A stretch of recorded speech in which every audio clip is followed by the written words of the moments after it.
Phillies woman. Sorry, the Phillies woman in the Marlins game. She was fun. Hello and welcome to arguably the coldest intro in the history of this podcast. This is Bat Flips and Nerds. This is a British take on baseball. My name is John McGee and I am joined by Rob's already introduced himself. I'm not the Phillies woman. I'm fine. I've not stolen any baseballs off a child. I'm fine. Yeah, we will be talking about Phillies woman. Ben, what do you know about Phillies woman? Any thoughts? Any opinions? What was Rob's quote? That's good. Similar thoughts, I guess. No strong. Poor woman did get vilified, didn't she? No strong feelings on her. I think she's probably been through the ringer enough without us like piling on a week later. But no, I'm good. A bit stir crazy from. Go on. I feel like the Coldplay CEO is glad that the Phillies woman has happened. It's like the baton has been passed. I still love that guy had chutzpah to try and have a go at Chris Martin and Coldplay about doing that. That was extraordinary, and good luck to him. We've talked on this podcast before about my love of Coldplay. Unashamed. No such thing as a guilty pleasure. I think they're absolutely great. Not my usual bag, as we all know. I'm just a big mung beans guy. But there you go. Okay, so hello. Welcome to Bat Flips and Nerds. This evening we're going to do a little bit on some baseball-y news, but the majority of this conversation I think it's going to be a Rob Navarra special. We are going to select our own personal baseball Mount Rushmore. Ben is going to explain that concept in a more detail once we come to it. We've come up with some good ideas for how we're categorizing each of the four presidents, which Rob is completely going to ignore. So look forward to that. Hello and welcome. So to start with, I think we're going to talk about British baseball. So if this is not your bag, sign off now. But it's been a banner month for baseball here in the UK. It's been vindication for those who have worked incredibly hard over the course of the last 15, 20 years, up and down the country, putting in lots of hours on Sundays, doing volunteering on cold, wintry Thursday nights on AstroTurf football pitches in Luton and Watford and Grimsby and Hull and East Fife. Because this has been a brilliant month for British baseball. You guys spoke very briefly about the under-23s winning the Euros just at the back end of August in the last podcast. Unfortunately, Russell, who's really our expert on that team, dropped off the call and he's not able to join us this evening. But that was a really great achievement. Huge congratulations to Coach John Craman, who's an absolutely awesome dude who has his own outstanding and very original baseball story. A man who took up baseball overlooking Finsbury Park because it was where he lived. He has a club foot. He's brought himself through that club and now he's an international tournament winning baseball coach. Some brilliant players in that team, guys who are playing at Duke and at George Mason University, some really, the future is bright, not just because they're winners, but because they're part of excellent programs. And that's just testament to a lot of hard work and a lot of, really long hours from people like John and Connor Brooks and Drew Spencer and Liam Carroll and Chris Bissett and all of the guys involved in that program. So huge congrats. And not to be one-upped, a couple of weeks later, the Great Britain women's team, who we've heard from a couple of times over the course of the last few years, they also went and won the Open Age Women's Baseball Championship, which was incredible. This is a team that's been brought together 2 or 3 years ago by Doris Hocking, and they're already European champions. So that investment that's come from UK Sport, from Sport England and others, into making this an elite program, finding players who are willing to play and commit from different heritages, is amazing. Not to diminish the success of the gents, but a lot of the women's team play in the British domestic game. People like Jess Vernon, the sisters over in Sheffield, Laura Hirai, they've all come through Open Age. They play softball, some of them. Just awesome. And both the under-23s and the women are now going to be representing Great Britain in the World Cup, which is awesome. So they're going to get to duke it out against the USAs and the Japans and the Venezuelas and the Dominicans of this world. It's just awesome, Ben, isn't it? Really cool, yeah. Like you said, people who played British baseball in the UK will likely have come across some of these players just because they, as you said, have been in the league for a long time, a lot of them, and grinding and working really hard on their craft. And I know it's come leaps and bounds, our GB program, in the last few years, from what was a pipe dream initially to a team that is worthy enough to be European champions, which is amazing. And I think we talked about the impact that GB qualifying for WBC had on kids in this country, seeing what people at top level can do and what that dream can be of competing and representing your country. Well, I think the same holds true for women. It's an area that is super underrepresented in this country, of women taking part in baseball and being baseball fans. And I think this is a massive step towards showing that just because you're a young girl or a young woman, it doesn't mean that you can't play the sport at the highest level. So massive congratulations to them. I think it's a huge moment, and hopefully they can kick on to bigger things in future too. Yeah, and the celebrations didn't stop there for British baseball, because those of you who are regular listeners to this podcast or engage in British baseball in any way will know that we have a parasocial relationship with one baseball player in particular, who has been a really important part in growing the profile of the sport, really proud of his British heritage, and that's Harry Ford. And Harry got his Major League call-up to the Mariners to join their squad in September, and made his Major League debut this week, which, again, Ben, that's just incredible, right? It's something that we've been waiting for a while, and we were absolutely cock-a-hoop to see. Yeah, absolutely. We've been Harry Ford fans for a very long time, and rightly so. He, as you said, has been an amazing advocate for baseball in his country, has been our best player, I think, indisputably, in several major tournaments. I know that, not me personally, but people on this podcast have got a really close personal relationship with his dad, who by all accounts is an amazing guy. I think we all know how exciting the future is for Harry, but I think great that he gets the chance to get his feet wet at the Major League level. See how he competes up there, and I think we're all excited to see what he can do this month and next year, hopefully representing GB, but also just in his Major League career. I think the only downside, Rob, is it means that Harry, is going to be otherwise indisposed and won't be able to play for Great Britain in the forthcoming European Championships, because he was a real cornerstone of their run to the final last time round. I know that Brad Marcelino has played a big role in bringing Harry into the GB setup. So it'll be bittersweet for Brad that in his bow as GB skip, he's not going to be able to lean on his main man. Absolutely. I mean, he didn't carry the team. That's unfair to the rest of the team. He was certainly it's very unfair to Nick Ward, Rob, but he was the pinnacle there. He was the guy we'll look to. He's the guy that became the talisman, and he was really, really exciting, and he really sort of caught the attention, and we all watched, and we all praised, we all jumped up and down about Harry Ford. So yeah, absolutely, it's sad that he's maybe not going to be involved as much as he once was.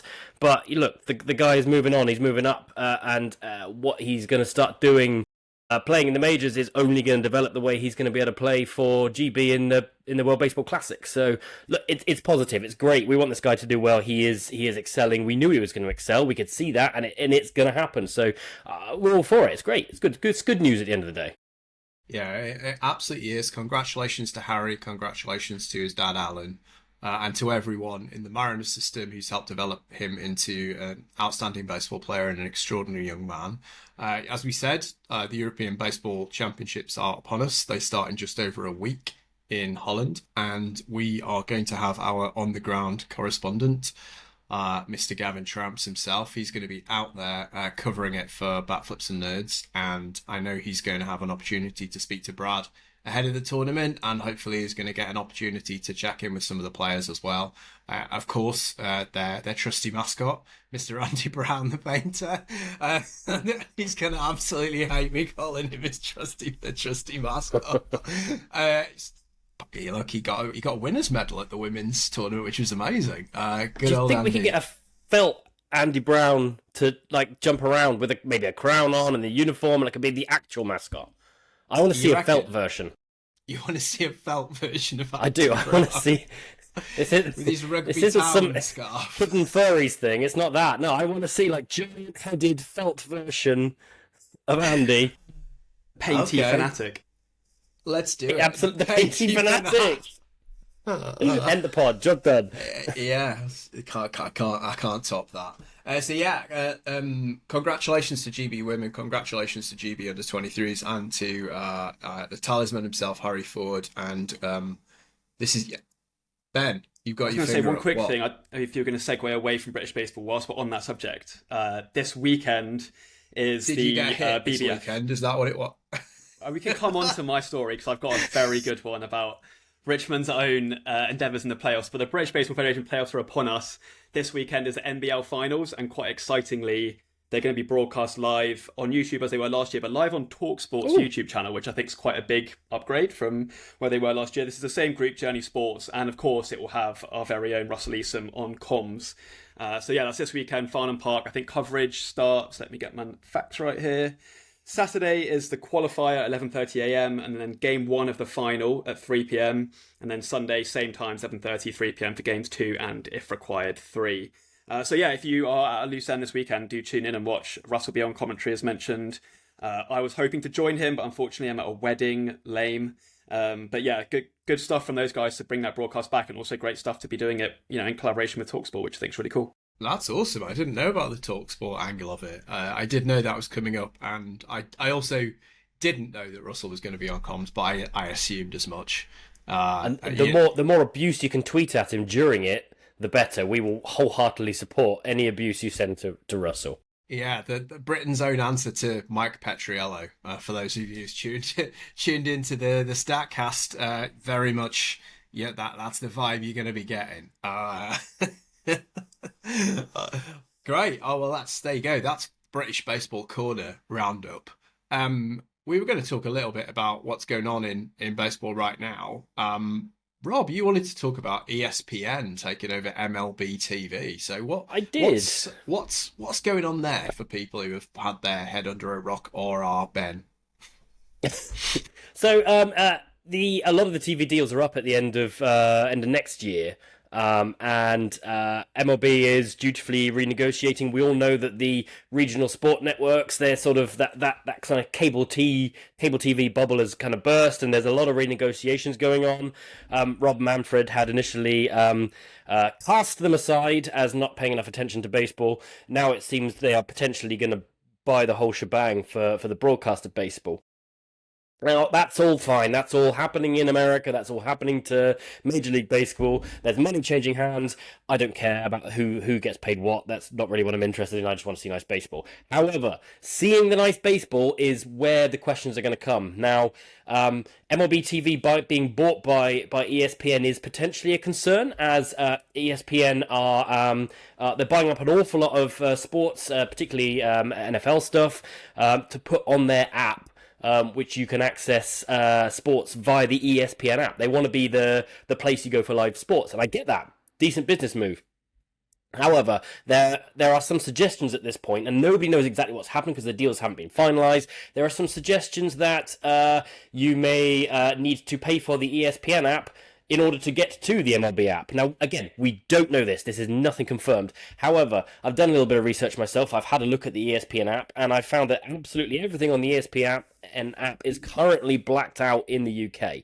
So something's going to have to happen. We are not going to be left with no baseball. That is absolutely impossible. MLB have made huge inroads in the last few years into broadening the sport, bringing it to Europe. So something is coming for us. It's absolutely true. But something is going to have to change and make a bit of a difference, because right now, as it looks, we wouldn't have the access. Now, as I said, that isn't going to happen, but our access is potentially going to change the way we get to watch the sport. So it's very much a watch this space. It's all contractual stuff. Nothing has been decided whatsoever, but it's potentially going to change over the next couple of years. And I think we can all agree that when it comes to streaming services, an awful lot of us were watching MLB TV and loving the service before we sort of got a lot of the streaming services into our homes. Like, this is a really good product that we have really, really enjoyed. Just not concern. Concern is too strong, because there will be a solution. However, just just keeping an eye on what is going on there, because the way we consume our baseball is potentially gonna change. Maybe easier, I don't know, but it's not going to be unlikely going to be exactly what we've got right now with MLB TV, which, as I said, is a fantastic product, which I get an awful lot out of for the cost of what I'm paying. Yeah, it's the best value deal going, MLB TV.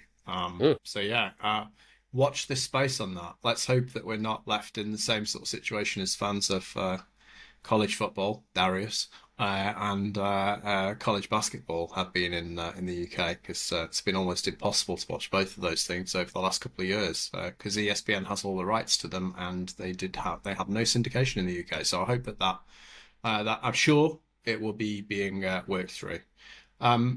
We were going to move on to the Mount Rushmore, but I just wanted to, just something that popped into my head there that I thought to mention.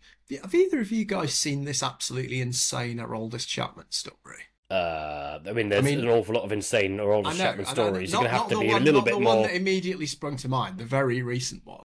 Right, okay, so I'll explain a little bit to you, but this literally, I couldn't believe what I was hearing and reading about this. So Aroldis Chapman has been one of the best pitchers in baseball this year. Yep. Regardless of what you think of him, he has been Agreed. absolutely extraordinarily good. And that's after 3 or 4 years of being I know the story. marginal, right? He was a very, very good pitcher for a long time. And then he was okay, but he threw the ball very hard. And he is now better than he has ever been. I literally was reading a stat earlier on today. He now has the tied record for the most batters faced without a hit been recorded against him, which is 50. If he gets one more, that's the MLB record. So, Rob, you've obviously heard the story. Ben, Is this about locating? Yeah, I was going to say, have you any idea, Ben, what the secret in this recipe is? I don't. So he explained this apparently to Buster Olney quite recently. What's been the difference? And it was in spring training this year, using PitchCom for the first time. Connor Wong pitched the ball here, and he was like, "All right, I'll give it a go." I found out that he could do that. And because he's never done it before, he's literally just stood there and thrown it hard. Turns out he can throw the ball hard where he wants it, and that's made him quite a lot better. His secret was aiming. How'd you get to 35 and be like one of the best pitchers in baseball and just never have aimed, but then also just be able to do it?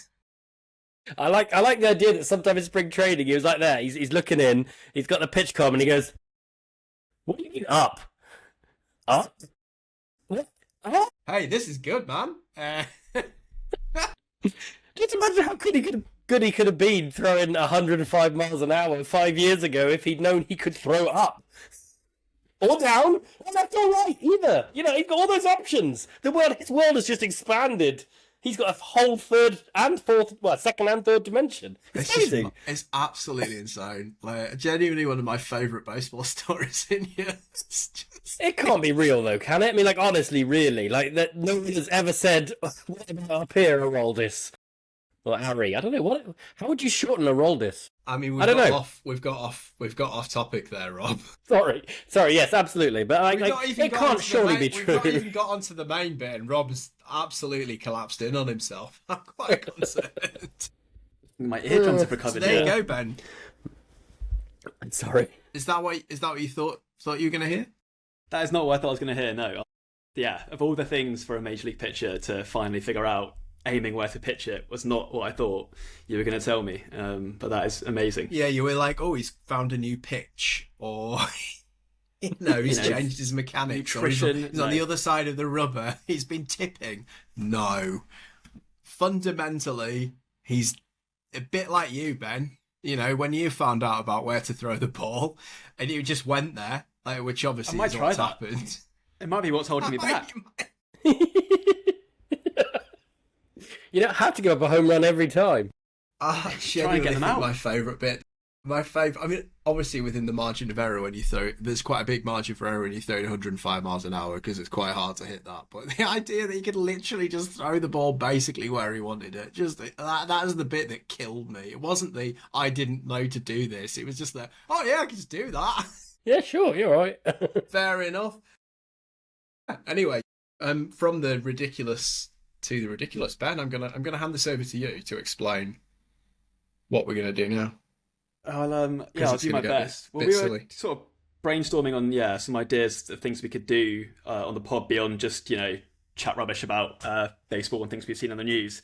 And so we thought coming up with some kind of idea of something Mount Rushmore related in terms of like a top four, or talking about something that we would carve into granite because we think so much about it. So I guess what we initially thought was we look at four of the players who were foundational to our baseball fandom, but we have done something similar to that in the past. So we've tried to mix it up a little bit. It was Rob's idea actually to maybe try and relate them more to the faces that are carved into the stone on Mount Rushmore, which I'll admit, off the top of my head, would not have been able to tell you who the four are. But for those who are unaware, it is Washington, Jefferson, Roosevelt, Lincoln. I think that's the right order. So we thought we'd try and relate... We thought we'd try and relate something to each of them. The imp? That guy. So, what I came up with my suggestions, which admittedly I didn't come up to until about 3 hours before we started recording, so I think Rob went a different direction with his plan. Slightly. Was that we try and categorise it so that your George Washington player will be your first favourite player. He is the founding father, so this is the sort of foundational piece to your baseball fandom.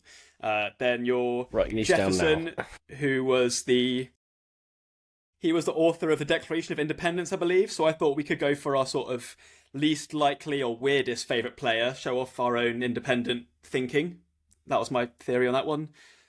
Skipping to Lincoln, he's kind of considered, I don't know, the greatest president of all time, I guess. So I thought we could have our all-time GOAT or best player, favourite player, however you want to define that.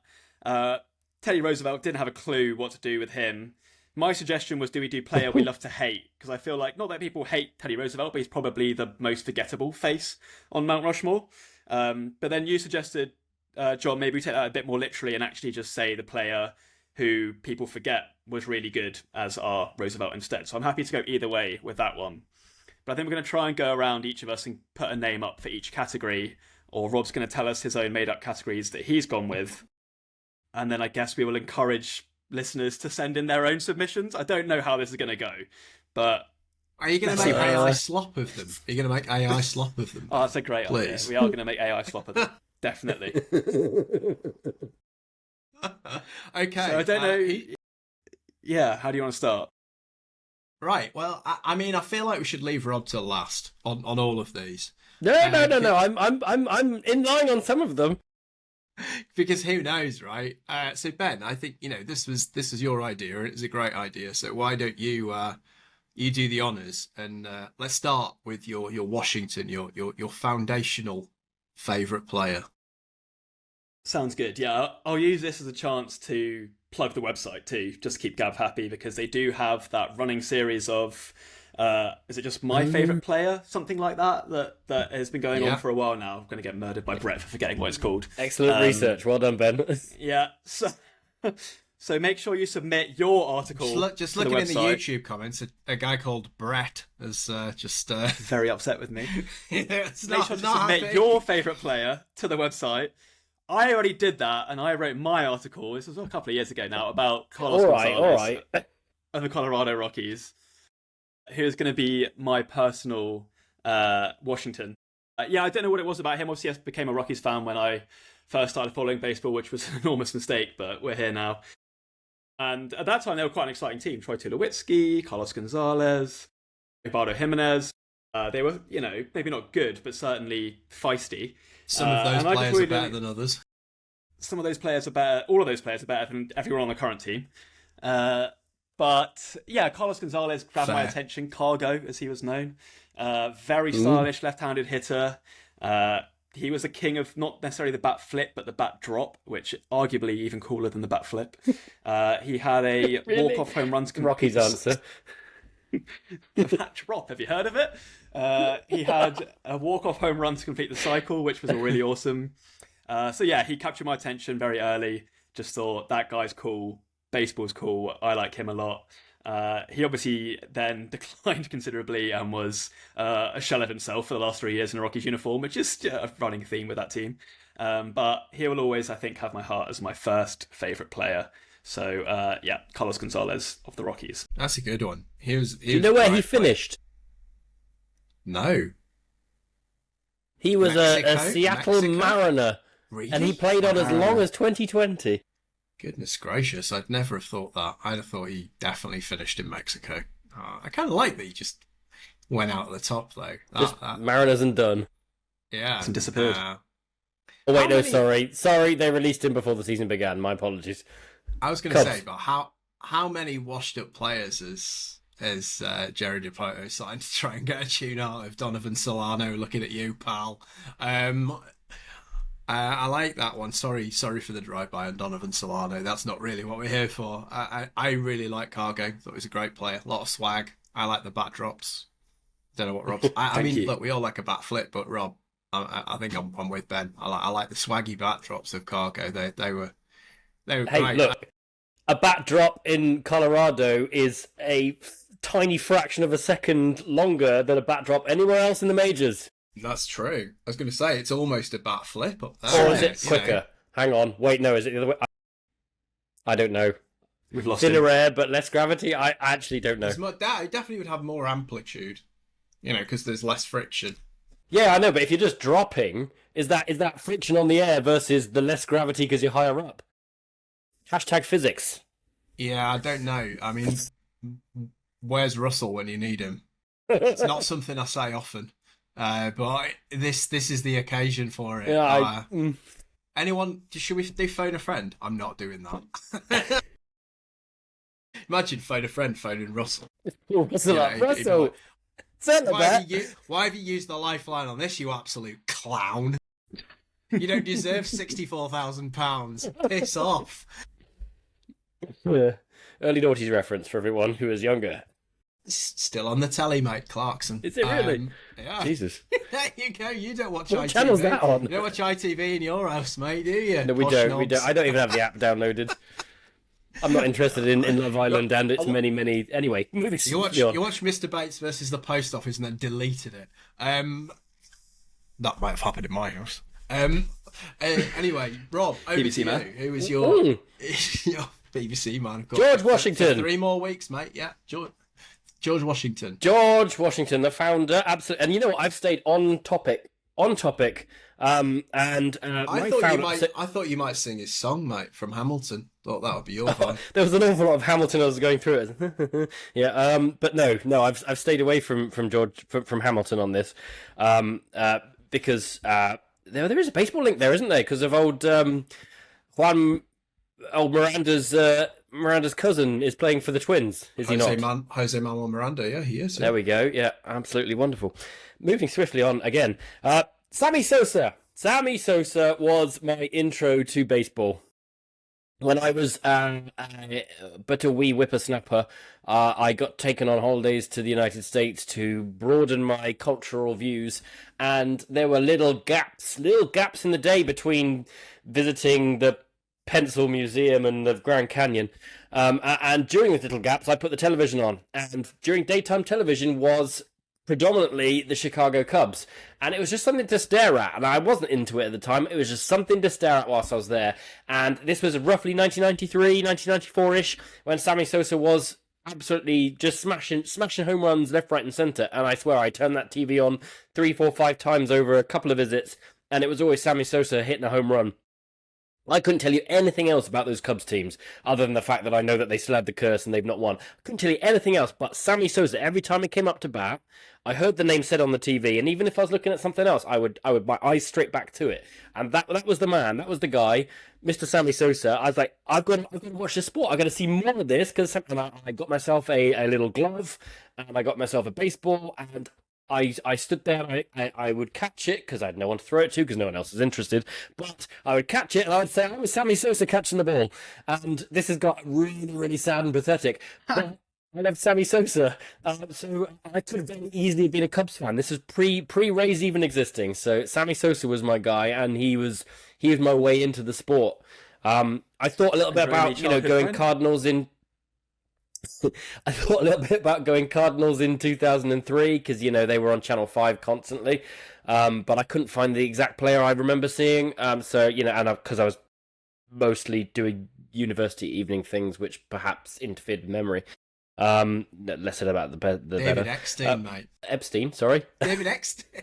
David Eckstein, flipping. Oh, right, sorry. Okay, yeah. This is taking a turn. Goodness gracious.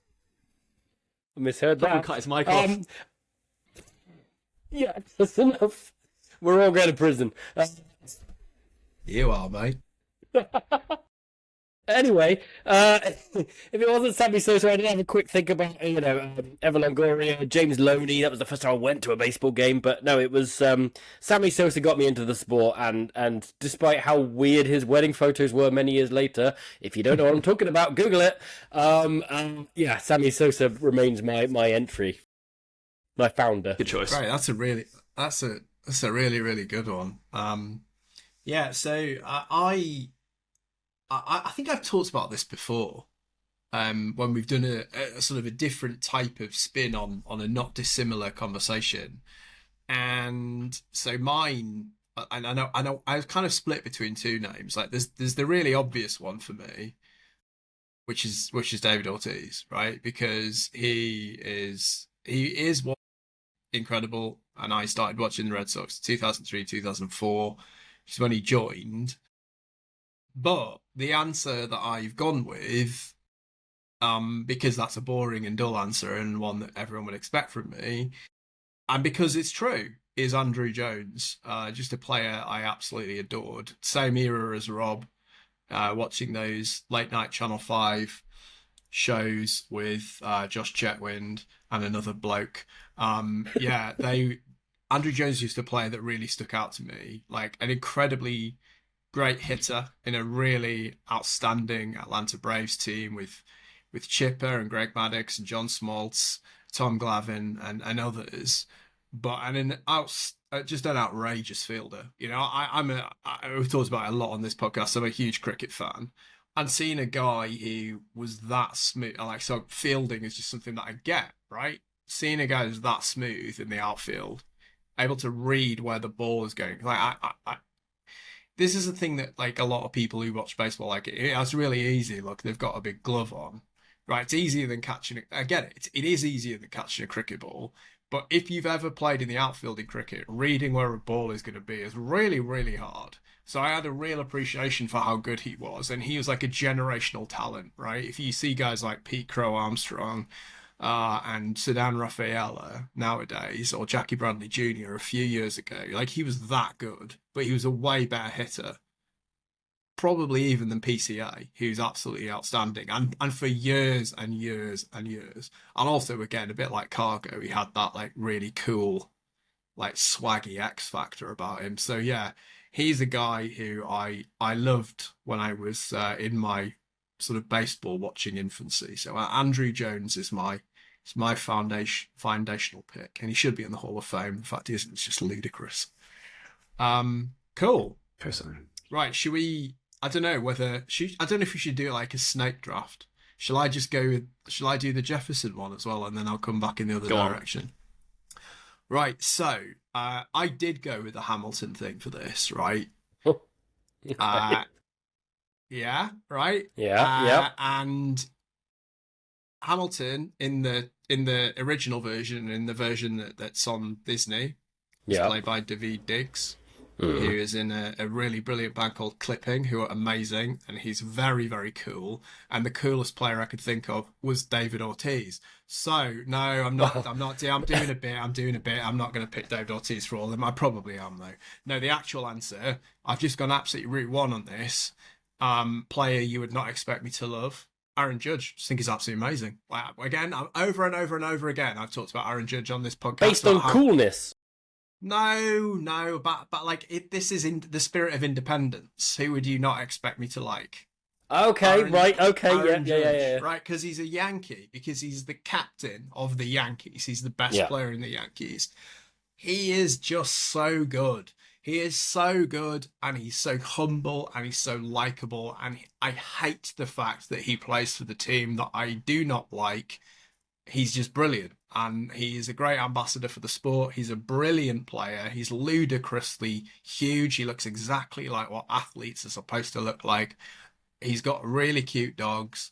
I just like everything about the guy, and I hate myself for it. So yeah, my sort of spirit of independence, my Thomas Jefferson pick, when I'm not doing a David Diggs bit, listen to Clipping, great band, is Aaron Judge. Rob, back in your direction.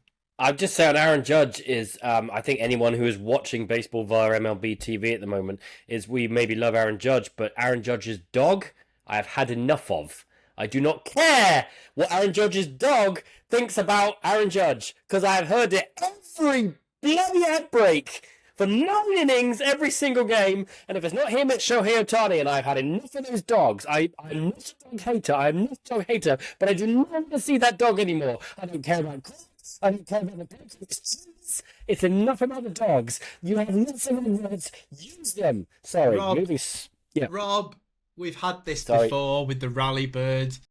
Oh, This I is know, just a I know. perennial, It's a just perennial like topic learn on from this your podcast. mistakes. My God, honestly, like we as foreigners to this sport have to suffer the repeated adverts again and again. I'm still haunted by Mike Trout's crap poem from 2020. I do not want to hear it. Like it's just mix it all up. Like, give me the 2020 stuff again. I don't want to hear anything more about Aaron Judge's dog. But he's great at hitting dingers. So yes, I agree with your pick. Well done. Sorry. I like his dog, but sorry, just carry I on. have nothing against the dog. I just don't want to hear from him anymore. Okay. Right, Thomas Jefferson. Right. So I went in a slightly different angle with Thomas Jefferson because I've been thinking about it a bit longer, and I looked at what Thomas Jefferson did. Thomas Jefferson was and this is tenuous, a prolific inventor. That's Thomas This is Edison. quite tenuous. He was also a prolific inventor because did you know Thomas Jefferson invented not only the moulding plough, but he also invented the swivel chair, which was I didn't instrumental in the writing of the Declaration of Independence. Absolutely. Hey, look, there you go. John is on a Jefferson right now. I think we Cheers, should Tomo. start calling them Jeffersons. Absolutely. And this is where it gets tenuous. He invented the swivel chair, which could be synonymous with laziness. Where the fuck is this going? Yeah, all right. Bear with. Laziness could again be could be linked with people who are maybe a little bit larger. As a slightly larger man myself, I know that laziness is a factor. So I wanted to talk a bit about guys who have bodies that do not look like they belong in pro sports. And I went straight to source with the absolute pinnacle of this category. And It's so not Bartolo, is it, for Christ's sake? Oh no, I'm going way bigger than Bartolo, way bigger. So the big one who's taking up the majority of my Mount Rushmore is one Jumbo Diaz. Jumbo Diaz was he amassed a full 0.2 WAR over his 4-year career with Cincinnati and the Tampa Bay Rays. He weighed 160 kilos, which in British is 25 stone. And he could throw really, really hard. And you know what? You do not see Jumbo Diaz's in cricket. You do not see Jumbo Diaz's in football. You certainly don't see Jumbo Diaz's in sprinting. So yeah, my guy on the mountain is a big slab of Jumbo Diaz. And you know what? When he came, he was playing like it. He was a big guy. Like he was different. Like it was exciting to see someone who looked like Jumbo Diaz strolling onto the field and being a professional athlete. So yeah, you know what? And that's one of the brilliant things about baseball. Like you don't have to be a svelte, ripped, Giancarlo Stanton looking kind of guy to play this sport. You could be a Jumbo Diaz or a Jumbo Chamberlain or, Andy Tellez, Williams all of those Astudillo. go play the game. Williams Astudillo, absolutely. There we go. So I'm big up on. I said Jose Molina out of my list as well, but Jumbo Diaz is who I'm putting on my mountain. Right. I don't really know where we go from there because I'm just sort of regretting the whole endeavour, candidly. I understand. But I had a dream about this, but I'll tell you that later. if you had given me not even a million guesses, like if you'd given me 5 million guesses, let's just discard the rationale, which, let's be honest, is absolutely mental. If you just said, that. just name baseball players until you get it, I think I'd probably, and the alternative is that you end up killing yourself before you get it. I'd be dead, mate. But who didn't? We all looked at Jumbo Diaz and we're like, look at the guy, that's cool, right? Yeah, we did. There we go.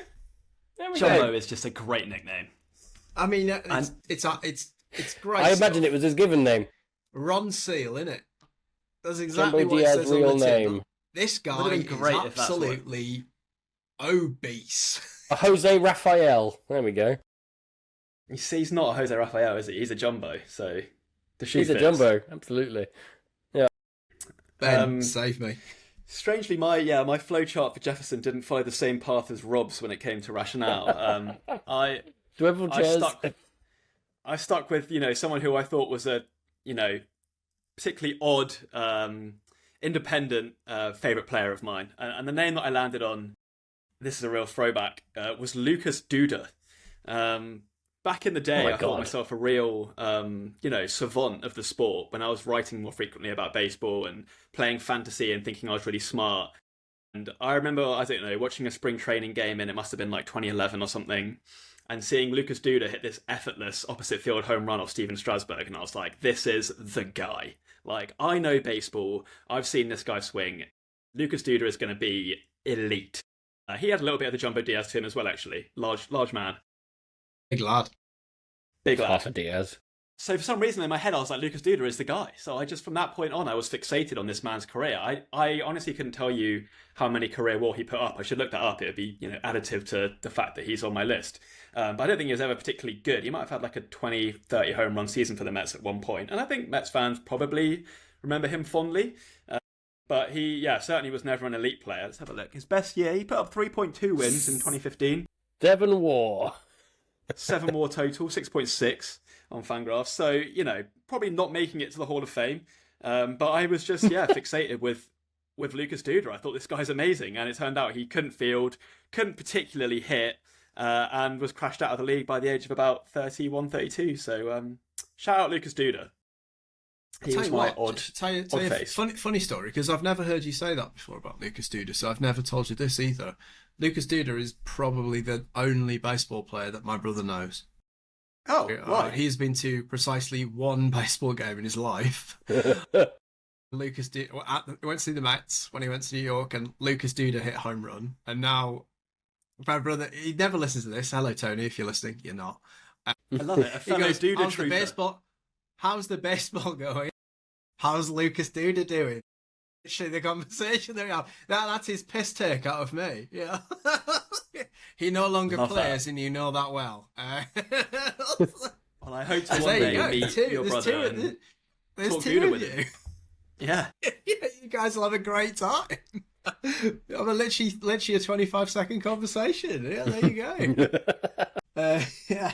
Ben, I think you retain the conch. Go with it where you want. Whether you want to go Lincoln or whether you want to go Roosevelt is up to you. I'll take Lincoln. So yeah, I kept this to like Lincoln. The player that I wouldn't. I feel like in my baseball viewing lifetime has been the best player I've had the pleasure of seeing. And yeah, as mentioned earlier, I probably started following the sport 2010-ish, so only really for the last 15-ish years. And hands down in that period, it's Mike Trout for me. From when he first arrived to the sport as a prodigious prospect at the age of 19 through to now, really, he's been one of the best players in the sport when healthy, which sadly has not been so frequent in recent years. But it's just been amazing to watch him play. And I think a little bit to what you were saying about Aaron Judge, where it's like his talent is just so undeniable. And again, you couldn't really hate Mike Trout, right? He plays for the Angels. He loves planes and weather and the Eagles. The weather. Very vanilla man for someone who is such a superstar talent. But like when he's on the field, he is electric. And especially those first 5 years where he was an elite defensive centre fielder, hit for power, hit for contact, stole bases, like just did everything. Yeah, box office viewing really, getting to watch him play. And I still feel very fortunate that we get to watch him now while those powers have diminished. But yeah, for me, since I first started following baseball, his name's probably been mentioned as one to watch, and all the way through to now, it's been amazing to see him play. So yeah, for me personally, my Mount Rushmore greatest player I've got to see play, it would be Mike Trout. Yeah, I mean, that is, it's a straightforward answer because it's a good answer and it's a correct answer. Yeah, absolutely. Yeah, you Right. can't fault it. Okay, cool. I'm gonna hand over to you last on this one, Rob. So I'll just jump in, and my answer is David Ortiz. No, I'm not. No, it's not actually. I'm not doing. I'm not doing. I'm doing a bit. I mean, it could have been, and obviously, probably my two favourite players are. We've discussed ad nauseum on this podcast. Are Koji Uehara and Jackie Bradley, but it would be churlish of me to suggest that they merited, posterity on my Mount Rushmore. But I've not strayed too far away because I am, at heart, an absolute Red Sox homer, notwithstanding that little period where I had a bit of a sulk about the whole endeavour for a year or so. So I'm actually going to go with, I think the player I've taken most joy from watching for the longest period of time is probably Dustin Pedroia. Right? Oh. He just is. Rob pulled a face. Yeah. Oh, he's on my list of. It's the Rays fan, and you thought I was going to say Mookie Betts. No, Pedroia. I mean, you're like, look, Pedroia's been there from like 2017 through just sort of just about tendentiously hanging on by 2018. He just, iconoclastic, right? He's tiny. He had, this really face. weird, tiny, this silly face. Like, let's be honest, he's not. He's an ugly man. Yeah, the build of like someone's dad. Baldy head, but an absolute dog, like just incredible. Like how did that guy hit home runs like that? How did he chase down balls like that? He just in no way looked like an athlete. And then like just incredibly charismatic. Everyone hated him. I can attest to that. Yeah, I know. And of course you hated him. If he wasn't on your team, he was an absolute pain in the arse. Like that proper, getting a thorn at your flipping in your foot. Yeah. Like horrible, Foot, horrible yes. little man. Like really needly little shit. I love it. I loved him, and I still love him. Just absolutely brilliant. Like, I had so much joy from watching him. That stupid wind-up swing, everything about him. If he was on any other team other than my team, I would have found him so annoying. But he was on my team, and I therefore just loved absolutely every single thing about him. So yeah, Dustin Pedroia is my goat. Not quite in the same level of talent or pantheon as Mike Trout. I will give you that. But I've taken a slightly different interpretation. I assume he's not from Boston, but I feel like Pedroia is a very good, impressive, what's the word? Characterization of Boston. Like, he's such a Boston guy, isn't he? Like that, for me, like, think Red Sox, you think Pedroia. Yeah, you think that when he speaks, he's going to have that like mass hole accent in exactly the same way that whenever you hear Jonathan Papelbon have like an Arkansas accent, you're like, you what? He's from Woodland, California. He's from California, and Arizona, and he grew up in Arizona. Yeah, so Rob, Rob, who's your goat or whatever the hell you're gonna say? That's not what I did because I'd already done this beforehand. So, but first of all, Dustin Pedroia, absolutely horrible little bugger. You're absolutely right. Like couldn't stand him. Like really, really couldn't stand him. And it wasn't because he was so amazing. It was the face. It was the wind up, as you said. It was everything about him. Like that's it. Like, for those of you watching on YouTube, John's just done the perfect Pedroia face. It's wonderful. I did write down eventually a couple of guys. By the way, if you want to irritate Dustin Pedroia, just tag at Pedroia's face and put "I hate you" on all social media channels. I second that. Yeah, at Pedroia's face is the one you want to get at. Yeah, absolutely. Yeah. I did write down a few goatee options, and it is just a long list of Rays players here that ends in Evan Longoria, but that's not unfortunately where I went. As I said, I kind of looked at this before we sort of talked about it, and so I thought Abraham Lincoln, what is he known for? And I thought, like, pick slavery up, put that right back down. I'm not touching that. So I thought, living with another man in rural Illinois for a long time. Okay, not going with that one either. No, I went with he liked the theatre. He was a keen theatre goer. Maybe not always best for your health, but he was a keen theatre goer. So I came a little bit left field with what that led me to. And the third person I want to put on my Mount Rushmore is actually actor Michael Keaton. It's again, yeah, I've gone some odd directions here. So, like, the reason for Michael Keaton is mostly that my favourite baseball player, for reasons I can't really explain, is that Peter Borges looks a lot like Michael Keaton to my mind. So I've always liked, outfielder Peter Borges, and the Michael Keaton element there. But Michael Keaton, of course, also was in the movie The Founder, where he played Ray Kroc, who was the owner of the San Diego Padres. So there is a baseball link there. So yeah, Michael Keaton is going up next to Tumbo Diaz and Sammy Sosa on my baseball. And I also considered Kevin Costner, Dennis Quaid, and Adrian Beltre. Those are my other options for this category. But I ended up on Michael Keaton. Can you please unpack why A, those were on the shortlist, and B, why they were discarded? For the tape, Mr. Navarro. Okay, so like Costner was in like right, the reason Costner made it to the shortlist was obviously he's in baseball movies, albeit them crap baseball movies, and I'm sorry, as a Rays fan, I should like Bull Durham, I don't. And when we come to Field of Dreams, it's the worst, most mawkish piece of crap ever put in cinema, quite frankly. And I know John is generally with me on that all baseball movies are crap. Terrible. Yeah. So like, apart from money. The reason he made it to the shortlist was completely non-baseball related. Was despite what everyone else said, I actually quite like Waterworld. I thought that was quite a good movie. So I like Kevin Costner, and he went on there. Dennis Quaid, of course, was also in a couple of baseball movies, so he made the list. And then I spent some brief time thinking about like actual baseball players who are quite theatrical. I thought Adrian Beltre was a lot of fun, with the head tapping stuff, and he did the dancing legs gif. Like that's a classic. When he's not. Yeah, is he going to go? No, he isn't going to go. And he was always running away from rundowns, and so like Beltre made the shortlist because of that. But you know what? I just couldn't move away from Michael Keaton because I really like him as an actor, and his baseball links are actual. So I did know this, but I just Googled it just to be sure of myself. Michael Keaton is a huge Pirates fan. He is a huge fan, particularly of Mark Burley. That's his favourite player.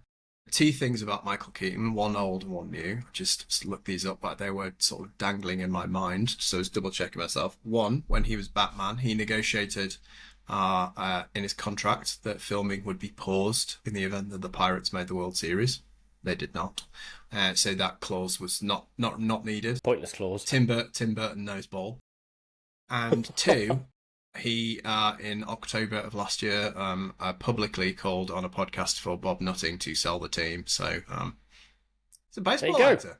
Good choice. Baseball answer. Andy looks like Peter Borges, which I have looked that up, and he does. I forgot about. That's uncanny. It is. I'd forgotten about, like, can you just, because I can't remember, and obviously it's Yeah, a long time since it. Why are you obsessed with Peter Borges? because he looks like Didn't even. Batman. It's pretty simple. He doesn't even play for your team. That is literally it, is He it? did. No, he did play for the Rays very briefly. But no, it's because he looked like Batman. That was yeah. That's why I like Peter Borges. Oh God! Right? Yeah. Okay. Fair enough. I Hey, can't. look, it's a better pick than Jumbo Diaz. I like both of them. I like both of them. I really regret the fact that I've got to do this, but it's you again. Oh no, this one I took seriously. It's fine. I mean, the way Okay. I got there wasn't, but I mean, so Theodore Roosevelt, he was difficult to look up as to what made him.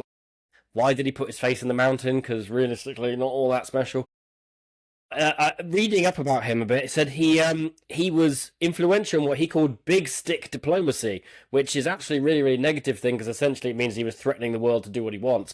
But big stick sounds like a baseball bat, so I was thinking like, who's a really good hitter who I liked, and I came down to Albert Pujols. You know, like big stick, big guy, like, and you know what a career! 11-time All-Star, 3-time MVP, like.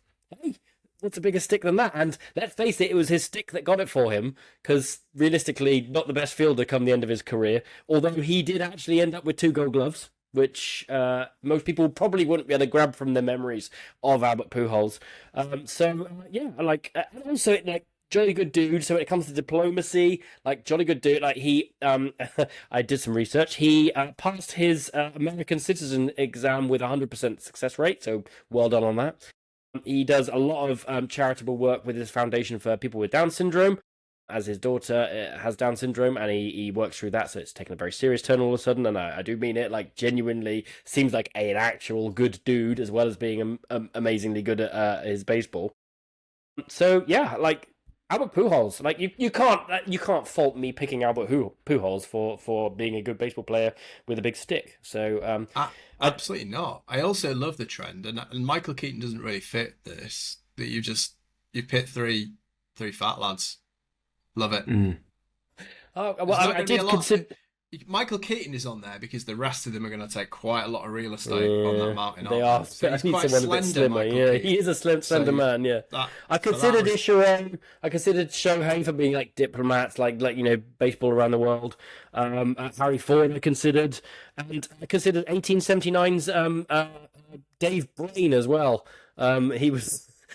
He was a Welsh baseball player who led the league in home runs in 1907. So Dave Brain, everyone, learn something. There you go, Dave Brain.